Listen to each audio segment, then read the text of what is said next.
Ghost opens his eyes and grunts slightly as he stands up. He runs a hand through his mask. He sits down on the small net that he had made and stretches. He shakes his head slightly and takes his service cell phone out of his pocket. There was a message from Hunk, asking him to get in touch when he could. Ghost took a deep breath and closed his eyes for a few moments. Then he looked on his watch on his wrist. It was still 7 a.m. Although it wasn't much, rest was good, and soon he jumped out of the net and made his way to the corner of the room, just above the entrance door. Although he knew that no one there would be surprised or crazy enough to try and break into his room in the middle of the night for who knows what reason. He didn't trust the people in the place enough. He had turned and headed for the bathroom, quickly doing his morning hygiene. As soon as he had finished, he walked over to his bed and picked up his backpack from the floor, taking the military rations from inside, as well as some protein bars. He turned and walked towards the door, leaving his room. The place was a deserted area. It wasn't private or anything, but it was close to Chris's room, and not many people passed by. He put one of his hands in his pants pockets as he walked down the deserted corridor. He was right open, giving him a full view of the large yard at the center of the headquarters. There were a few soldiers around, either just on duty or just there to complete routine training. He snorted slightly and observed some of the men. They seemed to be loyal to the cause, focused on discipline and to complete the mission, and determined to sacrifice their lives to fight bioterrorism. Fuck no. He had focused his eyes on a man of a circle of friends, Gabriel Rodriguez. 2 years ago, he was part of Bravo team on a mission to the Mediterranean. The mission was rather simple, a hostage rescue. There was a small outbreak in the resort. Many people died and others were trapped. The team had to eliminate the hostiles and take hostages to safety. Simple enough. However, at that one point, one of the members of the Brave team were trapped while trying to save some people. Gabriel saw he could save them, help them. All he could do was shoot the infected that was pressing against the man in the wall and lead the people with him. And he raised his rifle and shot his own companion, causing the infected to focus on his body while he left the scene. The case was covered up by the BSA itself. Nobody knows about it, only the superiors, and even then, not all of them.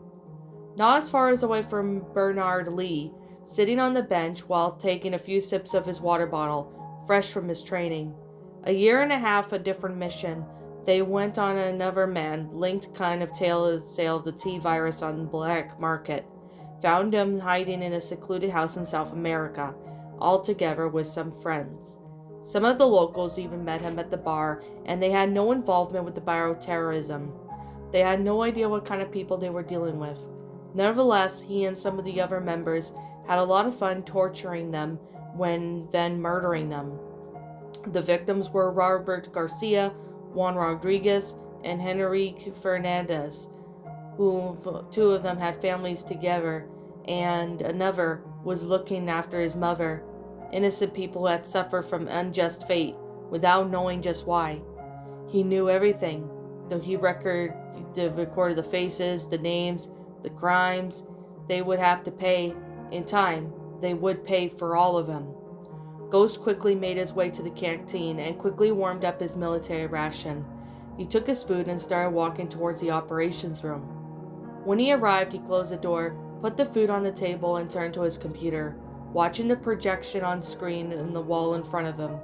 He sat down and began to eat his food, while calling Hunk. "Ghost," the man greeted him after picking up, and Ghost just stared at the image of his friend on the computer screen.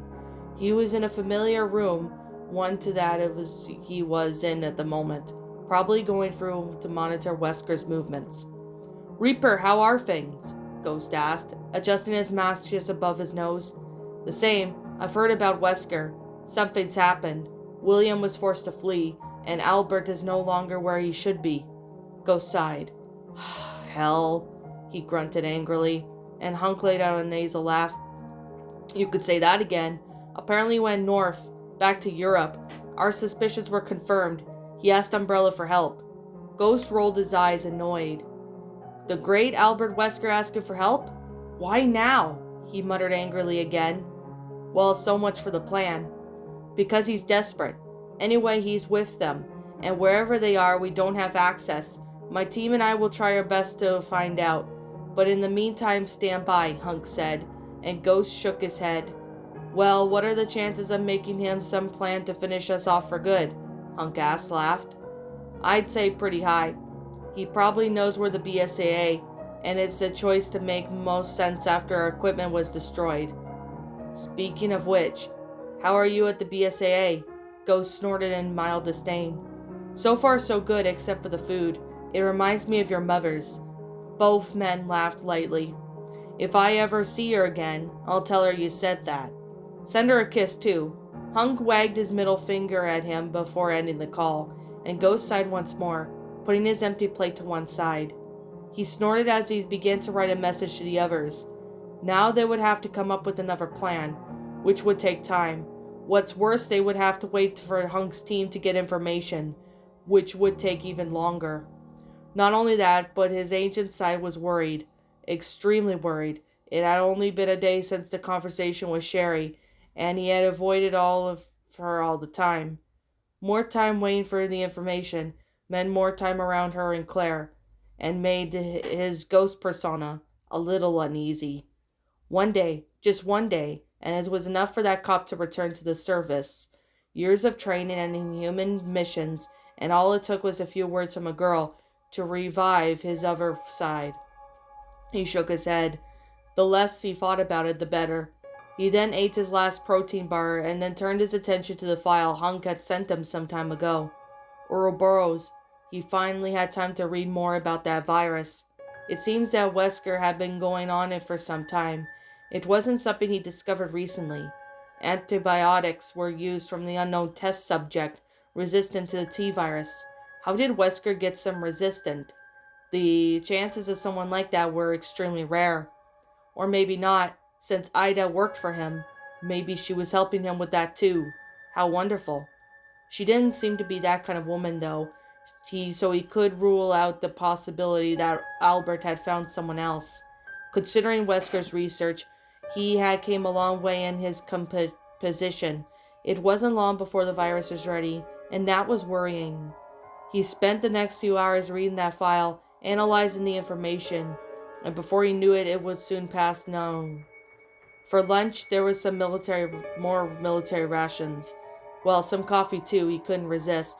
He didn't really want to be around the other soldiers, many of whom he didn't know they were there, and most of who did had no idea why. He spent the day in that room, reading and rereading files, information. He also spent some time researching recent outbreaks, to which his surprise there had been none. Perhaps he shouldn't have been surprised. The sudden disappearance of people and institutions had likely frightened others who were thinking of following in their footsteps. Black market clients have disappeared. Small organizations have shut down their research and stupid ideas. Part of Umbrella's gone too, but not too much, but enough for them to know they were making a difference. Good, he wouldn't stop until they were all dead, and those sick people who were thinking of following suit, or who agreed to those inhuman actions, were trembling with fear, horrified. That was the symbol on his mask that would soon become the symbol of fear. He switched off his computer and stood up. It was almost midnight, and now there weren't that many soldiers around. He better start his training. He left his room and cracked the bones in his neck as he walked through the empty corridors. He didn't like it there, nor did he dislike it. It could be pleasant at times. He shook his head again. He never really had the free time like he did now, and it terrified him. What the fuck would he do all that time, without any killing bioweapons, without worrying about a monster attacking him from behind, or following some orders for some new mission? It was strange, uncomfortable, and disconcerting. He walked as he ran his eyes over the yard. The place was poorly lit, but he saw two familiar figures chatting endlessly. Chris and O'Brien, the leader of the BSAA. He wasn't around much, always on trips and meetings. It was curious to see him there, but not so curious to see him with Chris. He knew they were old friends, and Redfield would have to forgive him, but O'Brien helped covered up some of the cases. They just weren't many. just the worst ones, with an excuse that if people knew, they would lose confidence in the institution. Maybe yes, maybe no. It didn't matter. The punishment for the guilty was just a dismissal order and nothing more. He would pay. He continued on his way to his training area. His eyes ran around as when he saw the lights were on. Someone was there, curious. He didn't know anyone other than him to like or train that at night, or in his case at the time, was most comfortable. He walked over to a small training field, and he crossed his arms as he watched Sherry attack the punching bag up ahead. She only wore a few bandages around her fists as she attacked viciously. She had been good for footwork, and it was quick around her small body was agile. However, her blows didn't carry much force. Against a man, if she couldn't finish the fight quickly, she was lost, and against the biological weapons, her speed would be a great advantage, but she had to know how and where to strike. One blow, quick and precise, and alone, and was enough to end the fight. He approached masterfully, twirling the knife in his fingers. His footsteps made the girl stop attacking the punching bag, then turned towards him. "Ah, Ghost, are you all right? I haven't seen you all day," she said, watching him near the training sound. She was sweaty, panting. She had been there for some time. She was wearing standard military training clothes. "Things could be better. You read the message, I presume," he said as he approached, twirling a knife between his fingers. "A light pastime." "Yes, I read it. It makes me very uneasy to have to wait definitely before I can do anything. I don't even want to think about that Wesker might do in that time," she said with a sigh, punching the bag slightly while keeping her head down. "There's no point in worrying about it. We've already got a team looking after it, and I may be meddling something that's none of my business. But you don't plan to be a part of this mission, do you?" he asked, and Sherry sighed and with slightly wide eyes. "Well, I thought I could help in some way, you know. I don't know, maybe be a part of a rescue team or medical team, or do something," Sherry said, and Ghost continued to stare at her for a few moments. "Sherry, this mission isn't for you," the girl said. The girl put a hand on her waist with a serious tone. "You're not my father, Ghost. I can make my own choices." Ghost held his knife and introverted first. "Maybe, but neither I nor Chris are going to insert you in this operation," Sherry muttered intentionally. "This mission is extremely risky. You wouldn't want to be a part of something to you. You should worry about more mundane things. Remember what I said yesterday?" Sherry gave him a sharp look. "Yes, I do. What about you? Do you remember what I said?" This time, it was turned to sigh and looking away. "You can't look at me in the eye, can you?" "Why?" she challenged him once more, and Ghost clucked his tongue, feeling two sides in great conflict. "It's not that simple. I can't do it. I can't help," he said, shaking his head and putting his knife back in the sheath in the shoulder. "Really? And why is that? Because it's a humane thing to do? Generous? What are you so afraid of, Ghost? Showing a little empathy?" she asked, scolding him, who grunted low in irritation. Feelings. He was getting angry, and the worst thing was to happen was something trivial over his feelings, and it went directly against his training. "I told you, I can't help," he tried again, and Sherry laughed in disdain. "Oh, but that's disappointing. You don't even look me in the eye. You act like a frickin' robot, and you keep repeating the same things. You're so different that it hurts. You just look empty. Lifeless shell with someone with the purpose of fighting," she scolded again, and Ghost turned around suddenly. "So what?" he asked, changing his tone, the voice against his persona falling in the deaf ears. "Feelings, human sensations only get in the way. They are a weakness that can be used against you. People refuse to believe, and that is why they need people like me. They need someone cruel and brutal enough to do dirty work. Since I came along, and I have eliminated and killed countless terrorists who are left to be afraid. Wesker is desperate. Umbrella is scared, and the black market customers are gone, and corrupted politicians are terrified.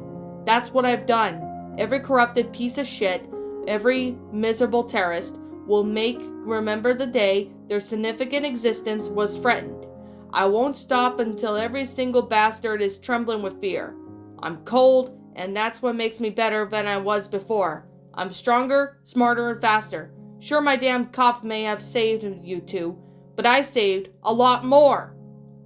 Sherry blinked a few times, her pained face staring into the agent's angry, frustrated eyes.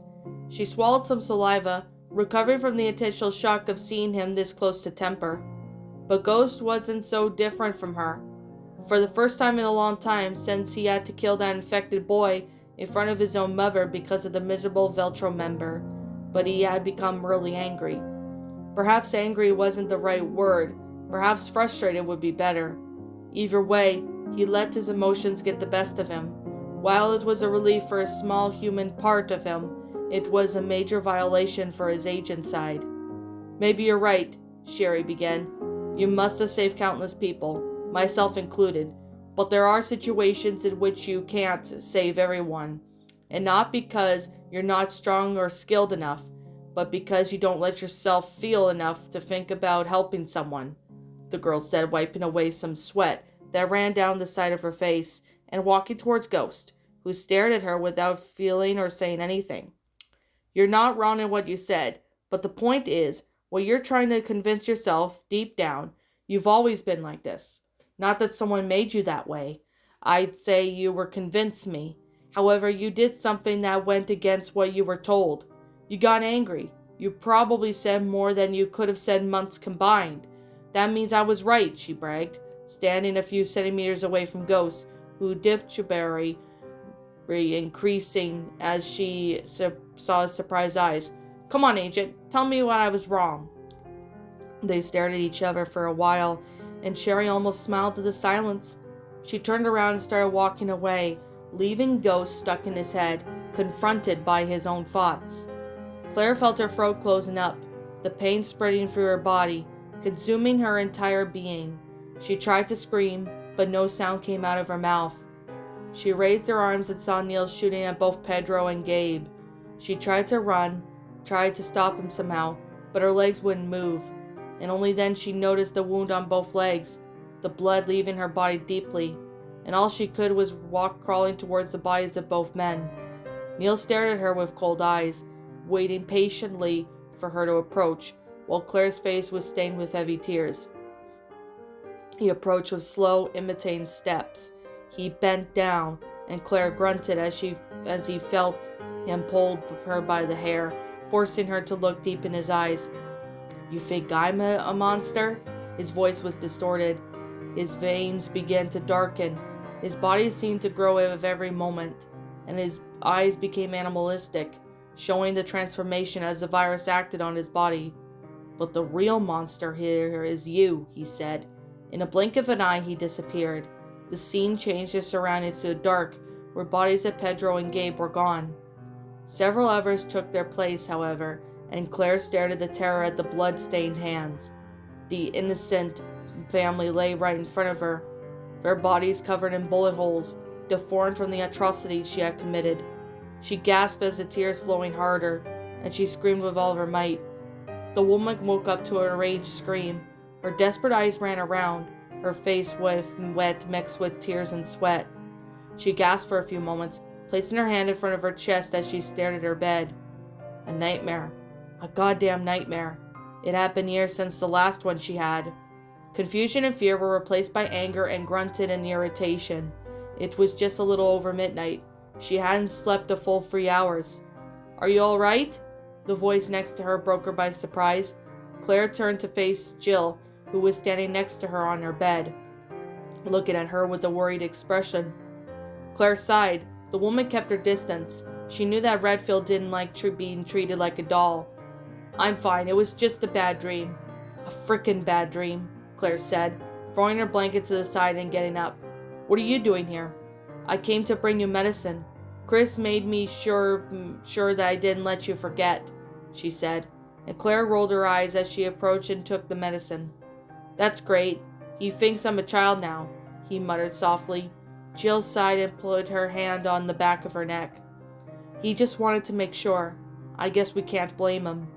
Claire grunted angrily as she felt the sting of her leg stepping harder, and she rolled her eyes. It wasn't enough that she had slept by surrounding a horde, but now she couldn't even walk properly. And worst of all, she woke up screaming in front of Jill, all because of a frickin' nightmare. A punch in the pride for sure. Take it easy. Doctor says you'll recover in a few weeks. There's no point in getting upset, Jill said, trying to get the woman to wipe that irritation expression off of her face. You say that because you can walk. God, it's humiliating to see your own brother have to walk with you to the bathroom. Jill rolled her eyes, and a small smile appeared on her lips. Well, come on. You know your brother. Tough on the outside, but a teddy bear on the inside. He's just worried. Claire rolled her eyes this time. Of course he was. That's what annoys me. I'm not a doll. Jill laughed as she shook her head. You say yourself like that you'd like to give up on the macho pose, but you won't allow yourself to do it, Jill said, crossing her arms and leaning her head back against the wall. Yes, but Chris isn't the type to listen.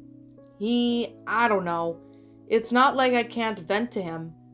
I already know what he's gonna say. You need to be strong. Don't let it get to you. That's not very helpful, Claire said, picking up the pistol she had gotten from a gift from Chris. Well, it's just like him to say that, and I'm not very good at it either, especially when you don't want to talk to me, Jill said. Claire looked at her with a sympathetic expression, tucking the pistol in her waistband. Sorry, Jill, but you're just like Chris, she said, and Jill shrugged. If you say so. Where are you going? She said, arching an eyebrow. To train, Claire replied. Jill grimaced a little. With that leg? Do you know what Chris would do if he knew? You'd be in bed for the next 2 weeks, and I very well know that he'd be able to do that. Claire rolled her eyes, smiling slightly as internally she agreed to her. At least I train with my aim. I don't want to keep my leg like that for longer than I have to. Then why don't you go train with everyone else? They were on the firing range for hours, Jill said, and Claire shrugged as she limped towards the door. Because they suck. The last thing I need them is staring at me every second, she replied. She could hear a nasal laugh from Jill before she closed the door. It was a bit chilly that night, and Claire took a deep breath as she walked through the empty corridors, like she could in the cold.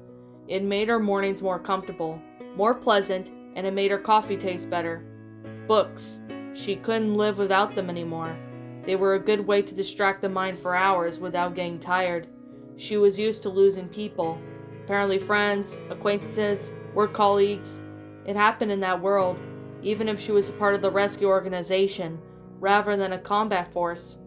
She wouldn't cry for Neil. She already cried too much, and he didn't deserve it. Not him, not Alex. She would remember Gabe, Pedro, and she would always pay their respects to their names and memorial at Terra Save, and it would hold in the next few days, and she wouldn't think about it again for the rest of her life. She sighed a little, remembering the agent's words. Her tears were too important to be shed by scum, and she wouldn't take that with her. Neil died a traitor. She didn't have to feel bad about that.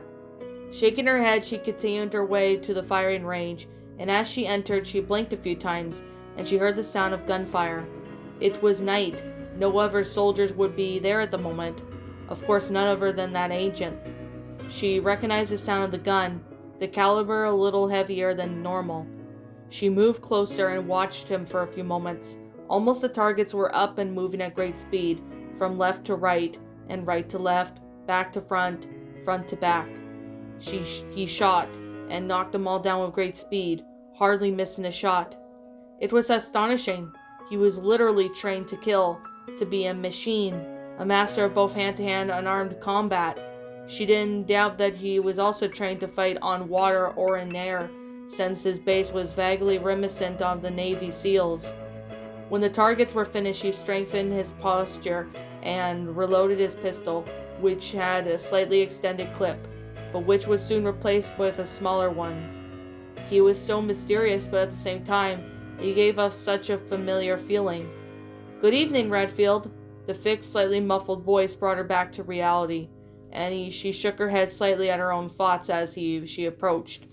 Good evening, Ghost. I take it you don't enjoy the company of the other soldiers, she said, pressing the button on the table that was not far from where Ghost had stood up watching briefly, as the targets turned to make their original locations.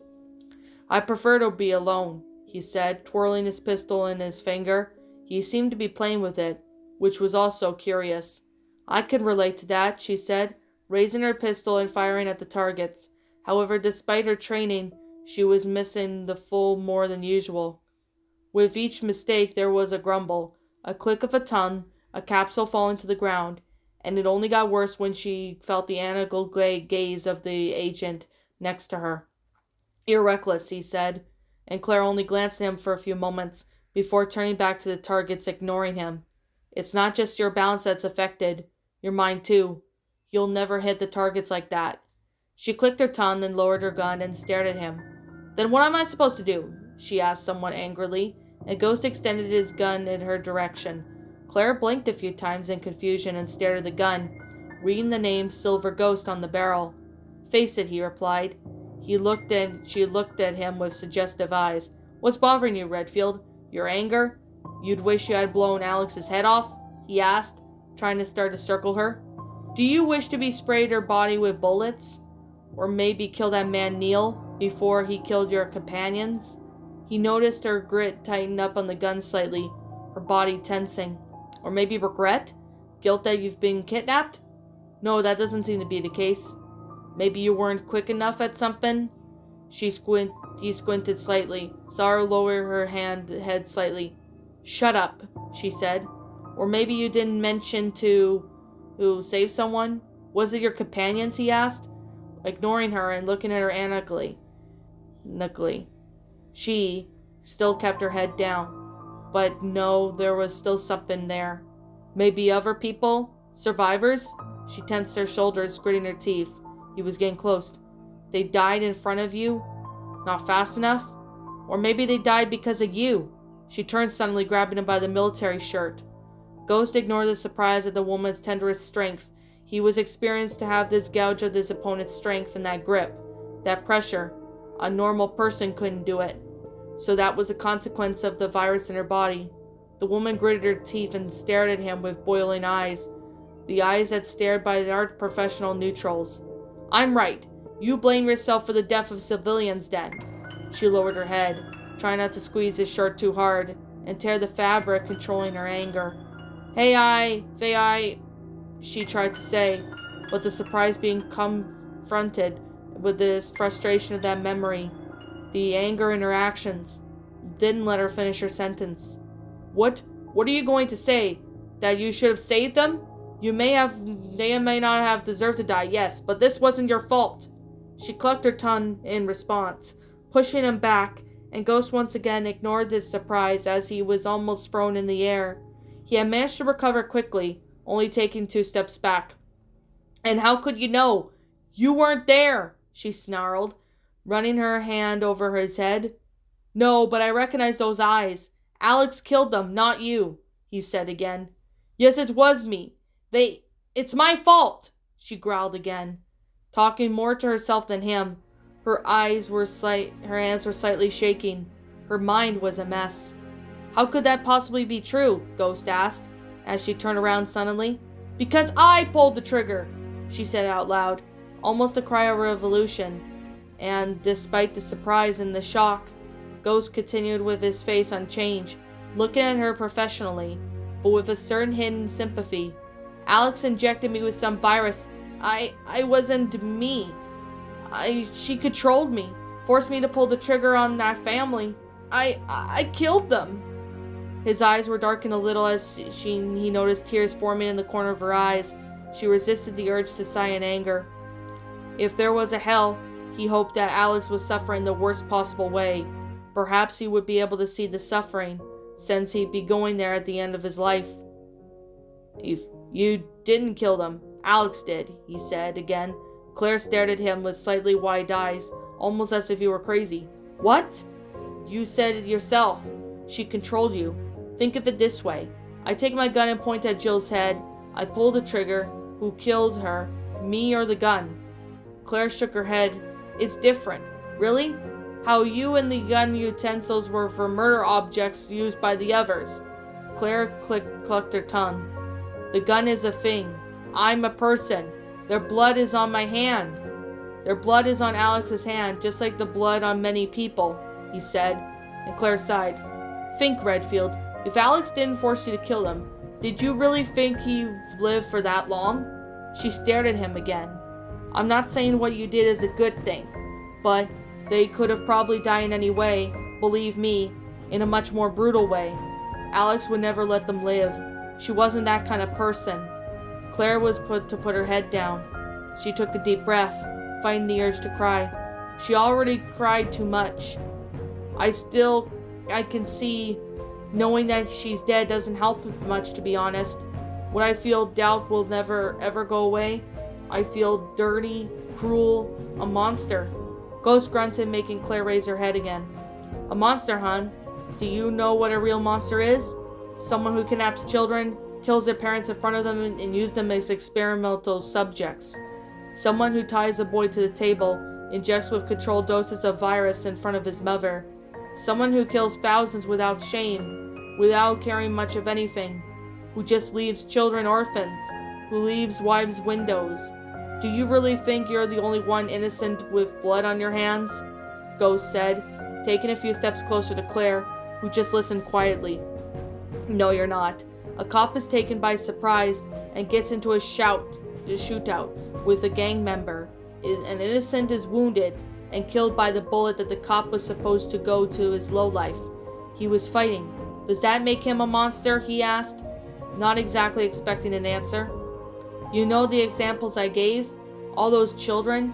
I'm the one who had to kill them, he said, approaching the woman. Claire's eyes widened slightly, her anger forgotten at the moment, her eyes just staring at him tiredly. Boys, girls, 10, 9, 7 years old, infected subjects who started killing each other the moment I took them out of that damn laboratory.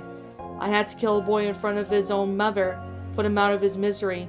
I can't tell you what I did was necessary, but that doesn't make you a monster, Claire, he said, for the first time calling her by her name, and for the first time Claire realized how close her name sounded, and how intimate it felt in his mouth. And that doesn't make me a monster either.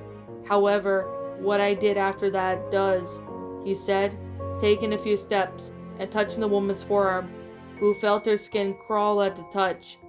He made her raise his arms and point the targets ahead.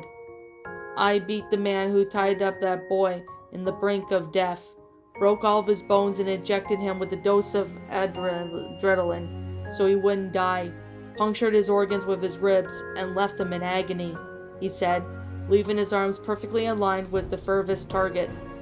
I've killed so many, whatever with bullets, knives, fire, acids, grenades, or just letting them be devoured by infected themselves. I can assure you, Redfield, if there's anyone out there who deserves that title of monster, it's me, he said, looking deep into Claire's eyes, who felt increasingly consumed by the intense blue of his gaze. As far as I'm concerned, you're just another victim of this shit. Put yourself in my shoes. Every one of those targets is a scumbag, and that damn terrorist whose existence is insignificant. That terrorist kidnapped innocent children and killed their parents. What do? He asked. Claire focused her eyes on the target that she was pointing the gun at. She didn't think twice before pulling the trigger, ignoring the gun's strong kick and only focusing on the target she had hit. The other terrorist wiped out the town and the countryside as an experiment, watching all those victims without caring about those lives, he said again, and Claire fired once more, hitting another target. Ghost pressed a button on his table, and the targets began to move at great speed, just as they did earlier when he himself was training. All those terrorists have come together, all of them hiding behind their bioweapons and their mercenaries.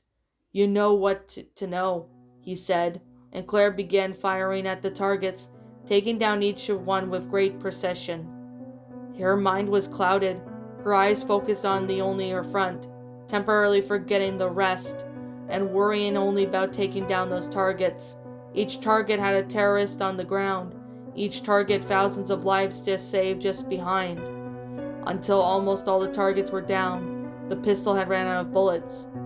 You're angry, I understand, and you have every reason to be. But this, he pointed at the targets, It's not for you. They're garbage, the worst kind of people on earth. If they are even considered people, you're not a soldier. You help people. You are good. It's all their fault. They deserve to suffer and spill blood, not you. Don't forget that. None of these bastards, none of these worms deserve what's inside you. Don't let them corrupt you, Claire. Let the people like me deal with them, he said, watching her slowly lower the gun. The woman considered his words, remembering what Parker had told her the day before. A monster who killed monsters. She certainly couldn't do what he did, not because of a lack of skill, but because she wasn't like him. She wasn't cold enough to put up with that kind of thing every day. I'm... He just held up his hand, shaking his head slightly. You can't tell me what you are, Redfield. I could see it right through you, he said, reloading his pistol and putting it back in his holster. Live your life, Redfield. Try to find comfort in the fact that I won't stop you until all these scumbags are dead. Claire swallowed some saliva. Live her life? That simple? Do you really think I can? How can you be so sure, she asked. Her eyes watched intently as she pulled out a small compartment hidden in the handle of his knife, tossed a small USB drive in her direction. This will show you. The password is my nickname, he simply said, turning and walking out of the shooting range, leaving her alone in her thoughts.